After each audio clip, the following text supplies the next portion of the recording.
My clock says that it's about time for us to begin. I see a couple more people moving through. I think this is on. You hear that? Okay. And appreciate you all being here, and I'm glad the word got out that we're meeting back here this evening. So of course I'm not Chad, but we'll do chapter 6 together while Chad is out of town. And before we begin, Jonathan has a big, strong teacher's voice. I've asked him if he would lead us in a prayer before we have class tonight.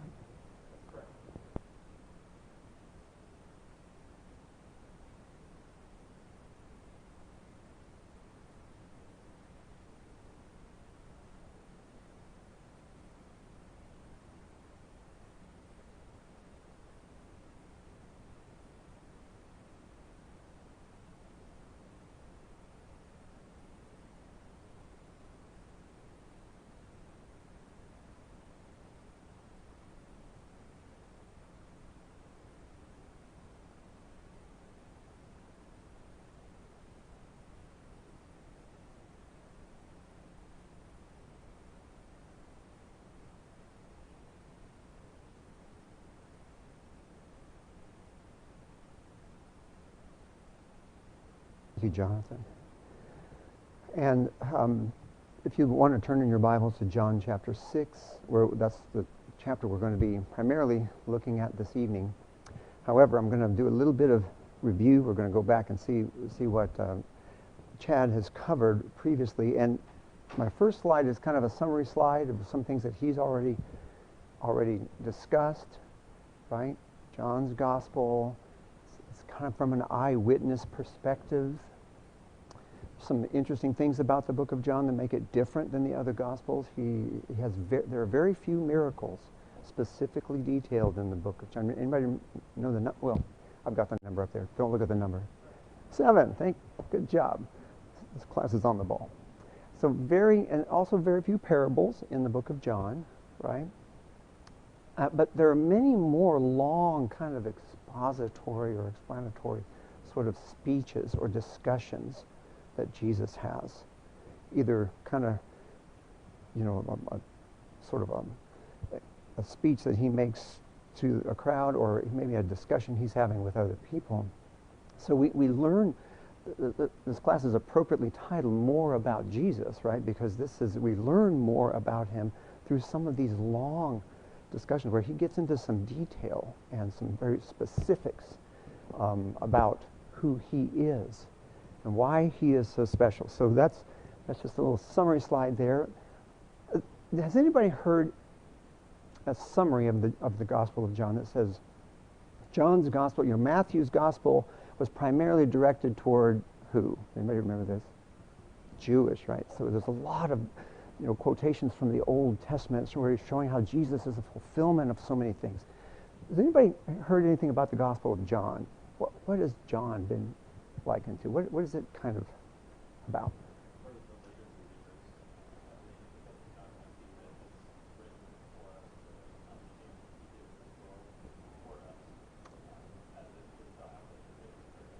Okay, very good. Yeah, and that's right. So people believe that the Gospel of John was written later, like in the 90s, right, AD, about the time he wrote his other letters, and also when he was given the revelation, right? So there was a lot of times had changed. There were a lot of persecution, and so John is giving this eyewitness account, almost to solidify you believers and those who are seeking.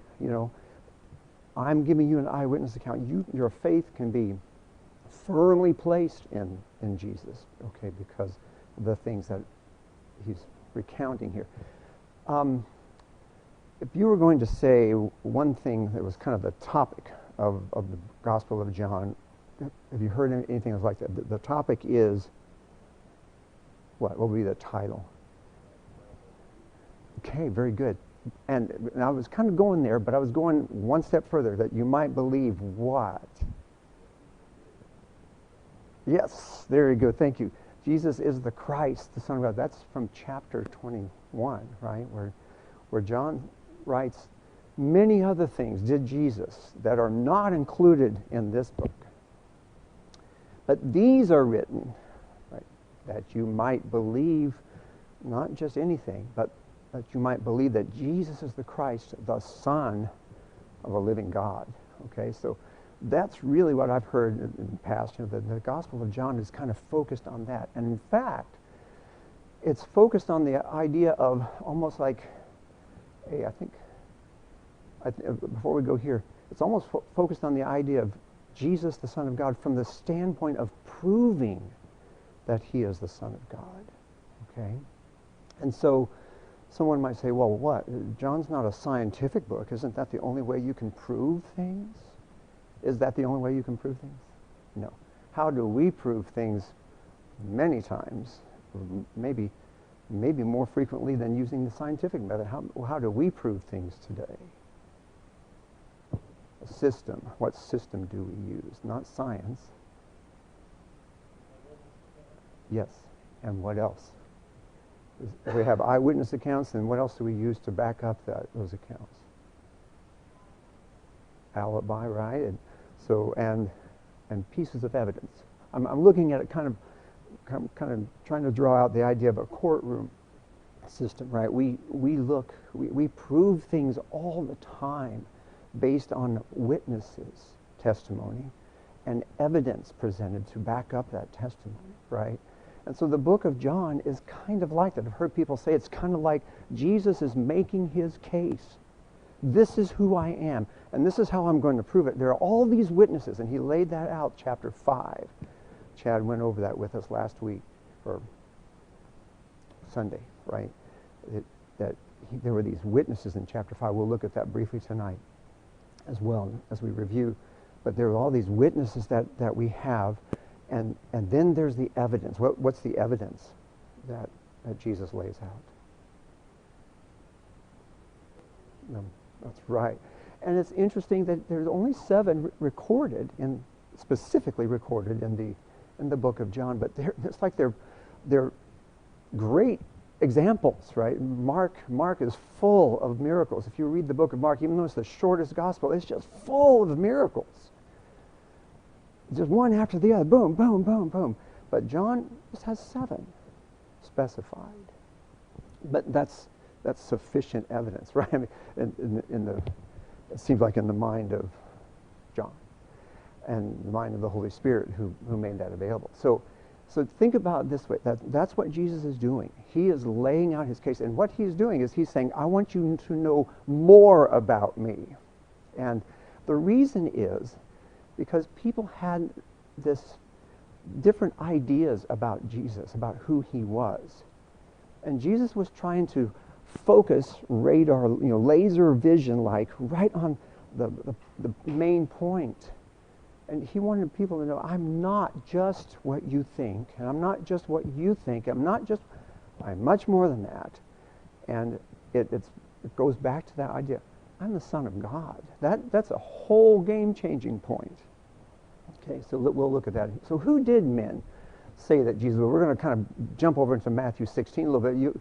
But you remember that where Jesus has his disciples together, and he says to them, who do men say that I, the Son of Man, am? Matthew 16, verses 13 through 16. Do you remember what they said? Does anybody remember? What were some of the things they said? Elijah, prophet, right? What else did they mention? John the Baptist, right? Some people thought he was John the Baptist. Why would they think John the Baptist? Do you remember? That's right. So there was some similarity, but in Matthew's account, what we see in Matthew's account in chapter 16, in Matthew 14, what we're going to read about in John chapter 6 has already occurred. So Matthew 16, John is already dead. He's already been martyred, basically, right? And so there are people, even Herod, in Matthew chapter 14, the first chapter, it says that Herod heard about Jesus and said, "Oh, John has been raised from the dead," and he was a little bit, I think, nervous about it because he was already, he had him beheaded, right? So there are some people that think that Jesus is John the Baptist, some Elijah, I think Jeremiah was mentioned in there, or one of the prophets, right? So John the Baptist, Elijah, Jeremiah, one of the prophets, and then who did men say Jesus was? I put down some verses here so you could look those up if you want to. And why would they say Elijah? You all know that the last book of the Bible, Malachi, almost, I think it's the second to last verse of the Old Testament, says that Elijah must come before that great day, right? So the Jewish people were looking for Elijah, right? So they're like, well, maybe this is him, right? So it kind of makes sense. So there were some scriptural reasons for that. And then a prophet. I've got Deuteronomy, the 18th chapter here, that kind of Peter uses in his sermon. Acts 3, verse 22, and Acts 7, Stephen uses it the same way. This idea that there will be a prophet that God will raise up for his people, and the people will listen to him. And what he was doing in Deuteronomy chapter 18, he was saying, I'm going to send you into the land of Canaan, and the people of the land of Canaan find out their information, their supernatural, divine information in various ways. They talk to mediums, they look at the stars. They said, but you're not going to do that. I am going to raise up a prophet for you like Moses. Because you asked me, you said, don't let us see the fire and the smoke and the thunders on the mountain. But you go talk for us, they said to Moses, right? So God says, I'm going to do that. But that's how I'm going to do it from here on out. I'm going to send you a prophet. That's how I'm going to speak with you. That's how you're going to find out what you need to know from me. And then the references in the New Testament tell us that Jesus was the ultimate, right, kind of culmination or the manifestation of that prophecy. Jesus was that prophet that they will all listen to, and they'll be accountable, right, for hearing the things that he says. So people had these ideas about Jesus, and all of these were good ideas, right? I mean, they were based on some they were based on some scriptures sometimes, and just some very prevalent Jewish ideas. Who did men say Jesus was? Then what happened? Jesus said, "But who do you?" He asking his disciples, "Who do you say that I am?" And Peter said, "What? Yes, you are the Christ, the Son of the living God." Wow. I always thought that was pretty impressive. And Jesus thought that was good too. And he said to Peter, what? Simon, God, man did not reveal this to you, but who? Who revealed this to you? Father in heaven, right? My Father in heaven has revealed this. You're not going to learn that from listening to people, is kind of the idea. You're doing this because God is teaching you, Simon. That's kind of the idea. And so, but the disciples have seen some things. I think my next slide is the Christ, the Son of the living God, right? The next slide, I do a little word study here. Christ, meaning the anointed one, right? So people of this time were expecting the Christ. They called it what in Hebrew? What's the Hebrew word? The Messiah, right? So both words, Messiah and Christ, mean the anointed one, someone who is anointed, right? And so who was traditionally anointed in the Old Testament? Let's talk about this first, just briefly. Who was traditionally? Kings, right? And who else? Who else was? What's that? Priests. That's right. So they were waiting for an anointed one, right? So there were some scriptural passages. I think here's one, Psalm chapter 2, that talks about the anointed one, right? His anointed. So the Jewish people knew these scriptures. They were waiting for this one. And there were some pretty impressive things said about that. Look at verse 7. The Lord has said unto me, Thou art my son. This day have I begotten thee. David is he can kind of say this about himself, not realizing that this is ultimately kind of also talking about Jesus, right? And then verse 12, kiss the Son lest he be angry. Blessed are all they that put their trust in him. So there are these prophecies about an anointed one, someone who's coming greater than David, okay? And Peter kind of talks about that in his discourse in Acts chapter 2, right? He said, the Lord said to my Lord, sit at my right hand. And Jesus, Jesus mentioned that as well, but Peter also said, I can tell you, David died and was buried, but the Lord he's talking about did not see decay in Hades. So the anointed one was important there. So Luke 4:16-20, Jesus reads in the synagogue in Nazareth and says, this day, so here's another one, Isaiah 61, and this is the one that Jesus read in Nazareth. And then he said, this day is this scripture fulfilled in your ears. Jesus says, I am the anointed one. Basically, I am the Christ. So he said this in Luke chapter 4, the beginning of his ministry, right? So they were expecting the anointed one. Jesus made no bones about the fact that he was him. He was him. How about the Son of God? How would they know that? How would Peter have been taught that by God? Well, here are all these passages I have in Matthew where the phrase Son of God is used in the book of Matthew. And notice that before chapter 16, where Peter makes this confession, before chapter 16, we have chapter 8 and chapter 14 listed there. Chapter 8 is where Jesus cast the demons out of the swine. And what do they say?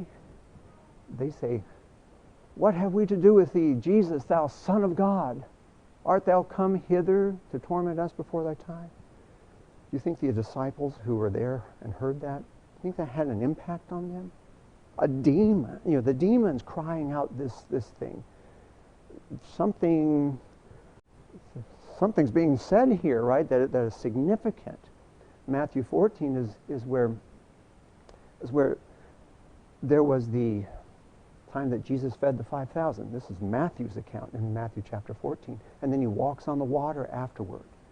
And this is where Matthew goes into more detail, where Peter actually gets out of the boat and walks with him some, right? And then as soon as they're in the boat, these are the words of his disciples. Of a truth, thou art the Son of God. So his disciples were all thinking this. No one can do these things.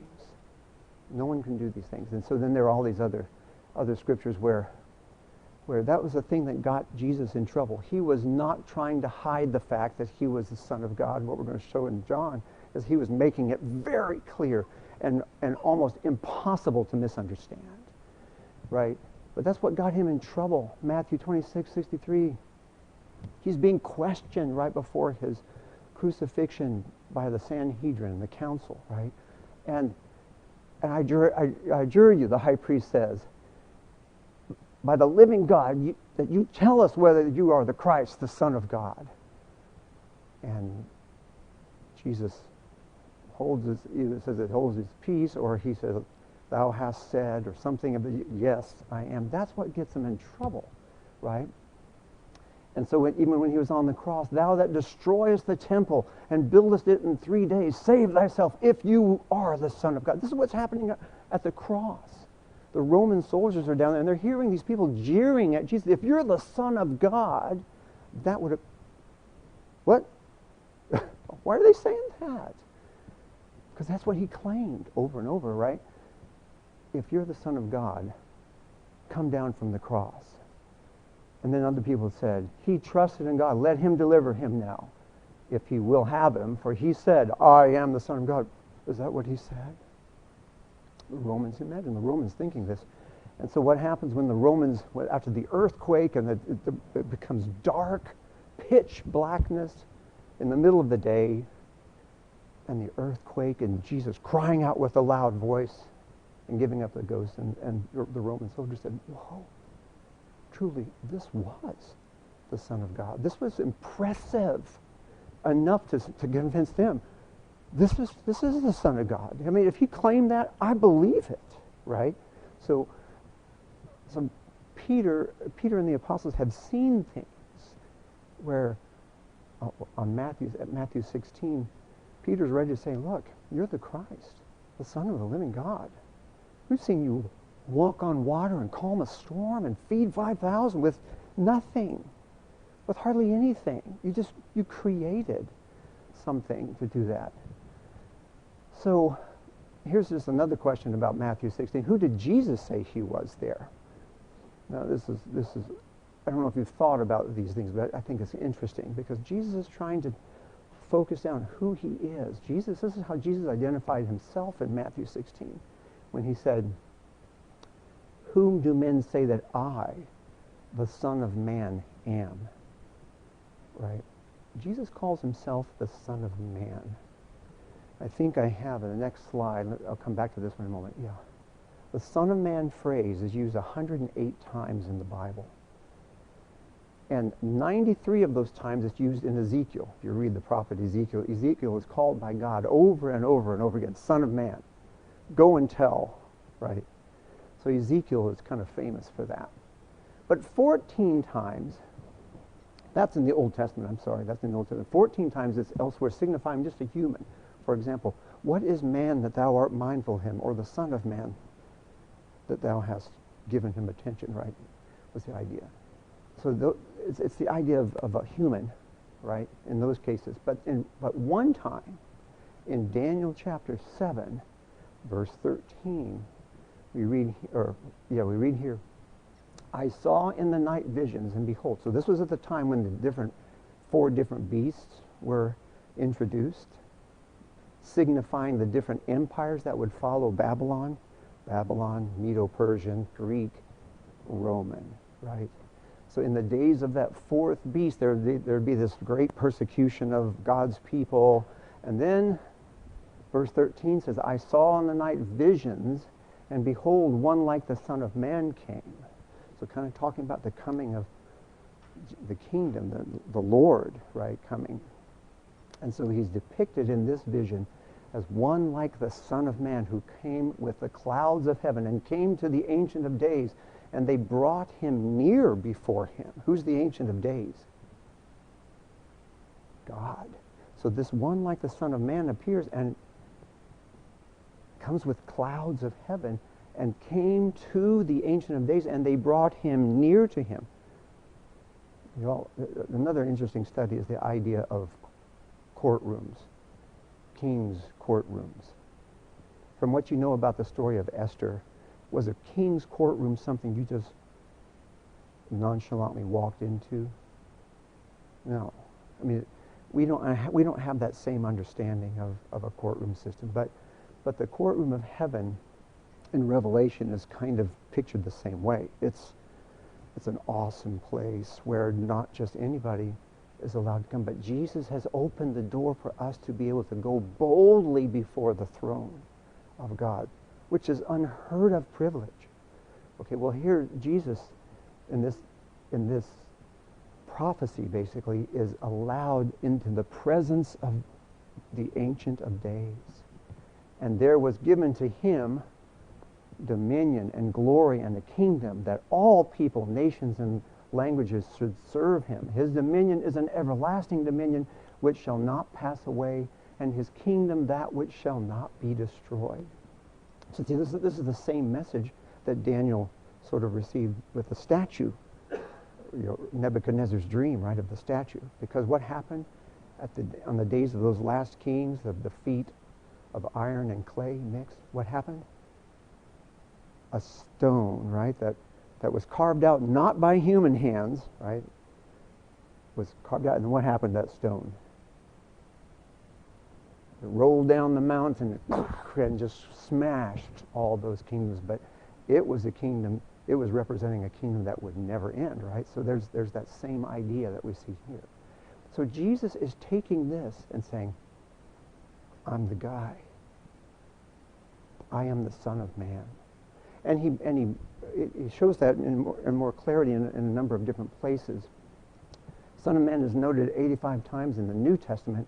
81 times it's in the Gospels, where Jesus uses it as his title. Okay?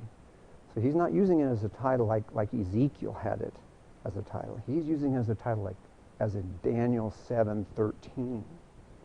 Okay, Acts 7:56 says, "And behold, I see the heavens open." This is Stephen when he's being stoned. See the heavens open and the Son of Man standing on the right hand of God.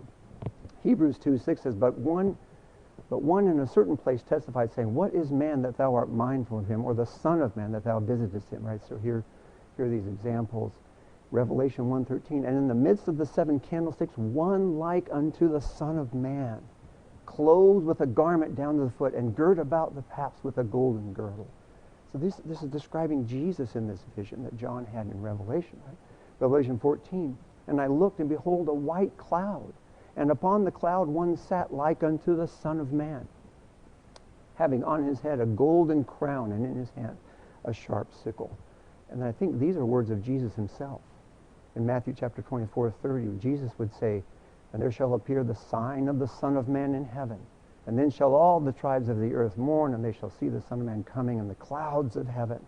So these are the clouds and the Son of Man is straight from Daniel 7:13, right? And Matthew 26:64, "Hereafter shall ye see the Son of Man sitting on the right hand of power."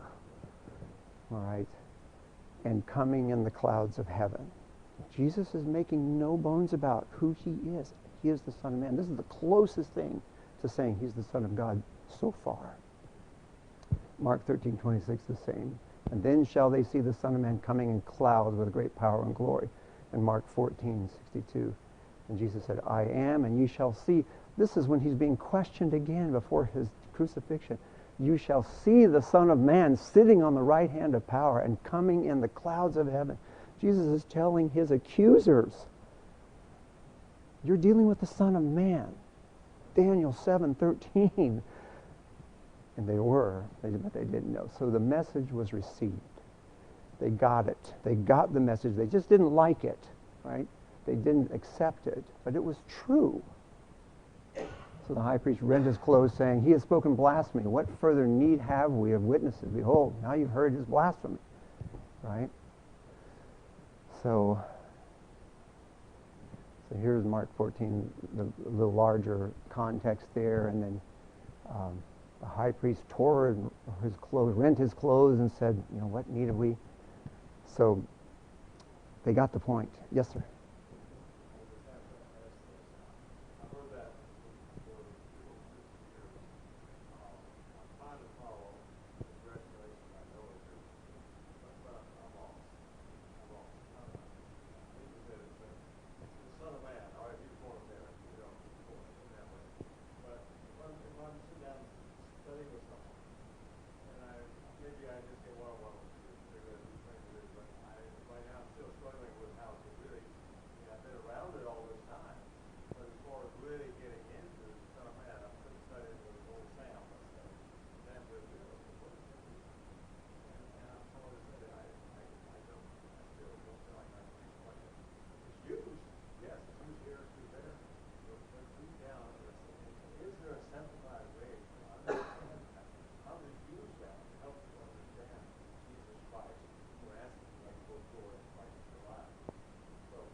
No. Yeah.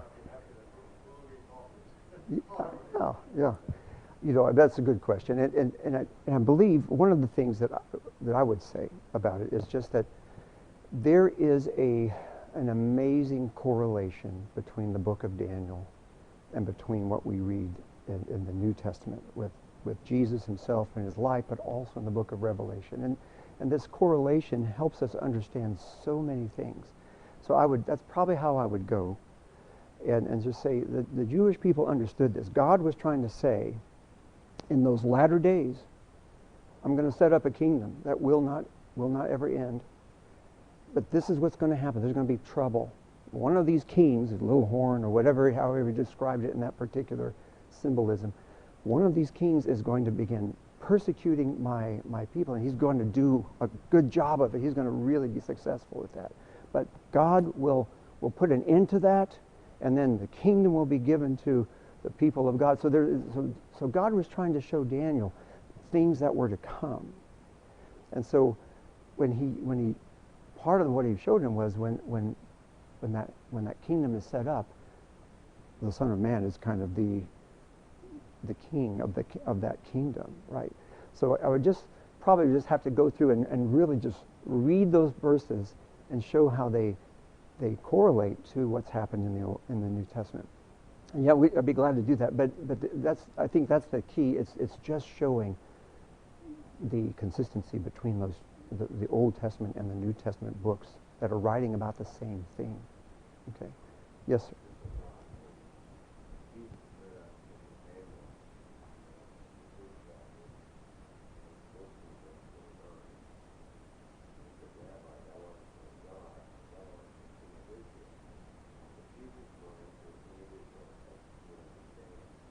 Right.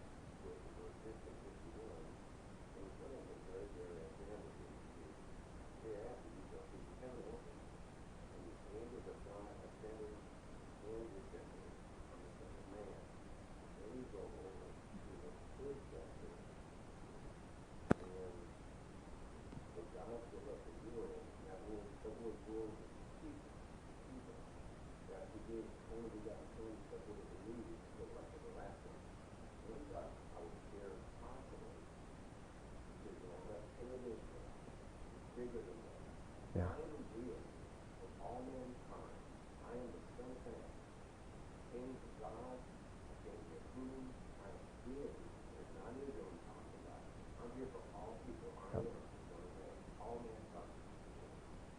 Awesome. No, awesome thought.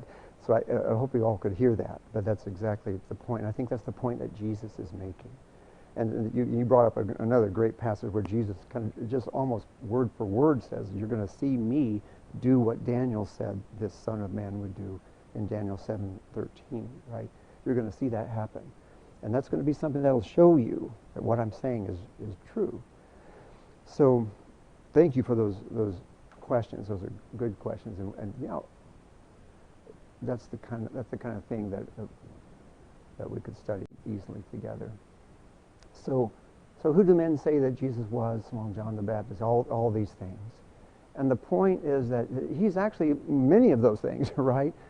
Some of those things are true. He is the king, right? We talked about that. The son of David. Yes, he is, but he is much more than that. The bottom line is he's the Son of God. And so that's where he takes the next step from Son of Man, basically, and all those other even a prophet, right? And he goes to, but I am much more than any of those, the Son of God. So major method of proof that we use today. So what is the Gospel of John proving? That Jesus is the Son of God. So these are all things that he is, but he is more. So in John's Gospel, what we've already seen is that there's the cleansing of the temple. In other words, Jesus is not just a religious guy, another priest or another rabbi or whatever, another holy man. He is in his house. He is in his Father's house when he is in the temple. He is the Son of God, right? When he turned water into wine, he's not just another helpful young man who's very resourceful.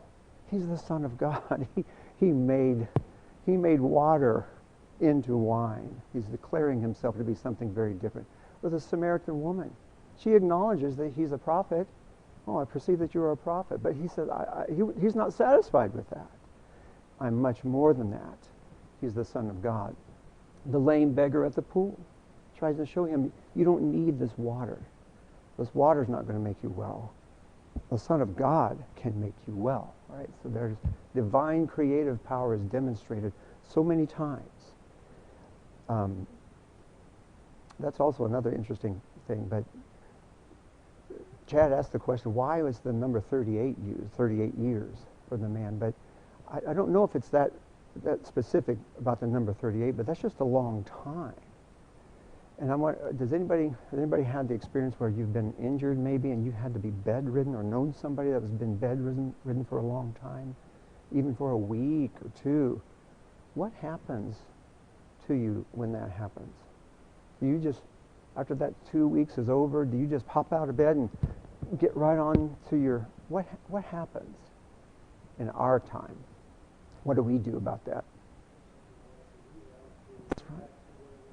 Exactly. And I've heard someone say for every day that you're laying in bed, you lose 3 days of function. Have you heard that? And yeah, you say that, right? Is it 3? Am I right? It's 3. So, but that's exactly right. And then, if somebody has been lame, unable to move their limbs for 38 years, imagine what happens there.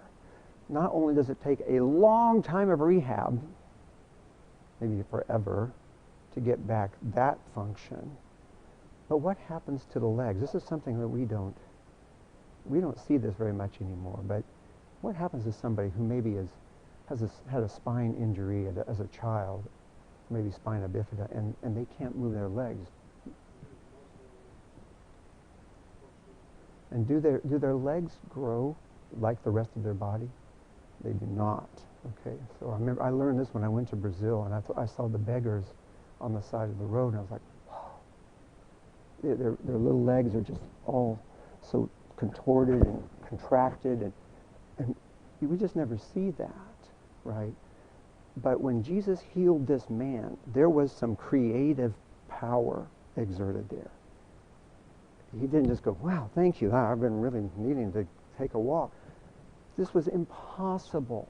What Jesus did was impossible. Same thing is going to be true in John chapter 9. The man who was born blind. They've specifically said that. A man who was born blind. Because when a person is born blind, their eyes do not develop normally. There's no stimulus to help them develop normally. So they just kind of are there. But people look like their eyes. People who were born blind look like their eyes did not develop normally. So when Jesus healed him, remember his own parents said, well, we know he's our son, but a lot of people are like, well, he looks like him, but we don't know whether it's the same. And the parents have said, well, yeah, he is our son. He looked differently when he had normal eyes. Okay, eyes are sometimes the most noticeable part of a person, right? And so when that man was born, was healed of his blindness, Jesus used amazing creative power. He just created eyes right there on the spot that worked. So that's only the Son of God can do that. And in chapter 1 we talk about Jesus' creative power too, right? John did. But that was creation of all things. There's nothing that has been made that hasn't been made with him, right? He is the author of life and all things created. He is the Son of God, and he's demonstrating that. Yes.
Yep.